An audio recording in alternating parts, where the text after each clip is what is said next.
এই গাছটির মালিক এতটাই গাড়তেরা যে রাস্তা করার জন্য সে তার গাছটি কাটতে দেয়নি, তাই রাস্তা উপর দিয়ে নিতে হয়েছে।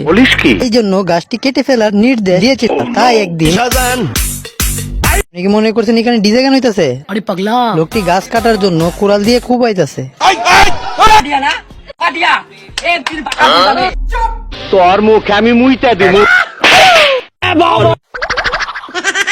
কাঠ টুকরাকে ধরার জন্য গাছের ভেতর হাত ঢুকিয়ে দেয়। গাছটি উড়িয়ে দেওয়ার জন্য সেও বড় একটি বোমা নিয়ে আসে। কাঠ টুকরা বোমটি তার পিছন দিয়ে দেয়।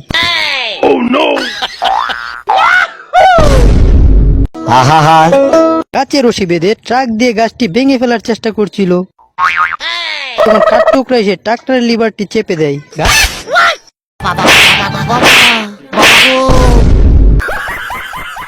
এক গুন্ডা মানুষ মেরে সিরিয়াল ধরে কবর দিত, তাকেও একটি সিরিয়াল নাম্বার পরিয়ে দেওয়া হয়। সে দেখলো তার সিরিয়াল নাম্বার অনুযায়ী একটি কবর খুঁড়ে রাখা হয়েছে, তাই সে পালিয়ে যাওয়ার চেষ্টা করে। তাকে ধরার জন্য ঘোড়ার উপর গুন্ডাটি উঠে পড়ে। তার ব্যবহার দেখে ঘোড়াও রেগে যায়।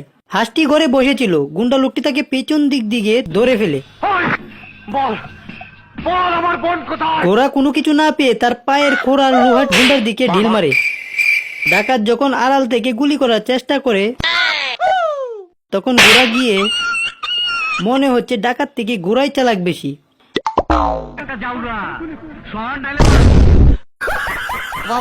একদিন হাঁসের ঘরে নিচ দিয়ে গিয়ে বোমা রাখে এই গুন্ডাটা, আর ঘোড়া তা দেখে ফেলে। বাইরে থেকে ছিটকিরি লাগিয়ে দেয় আর হাঁসকে ঘোড়া বাহিরে নিয়ে আসে। Good bye.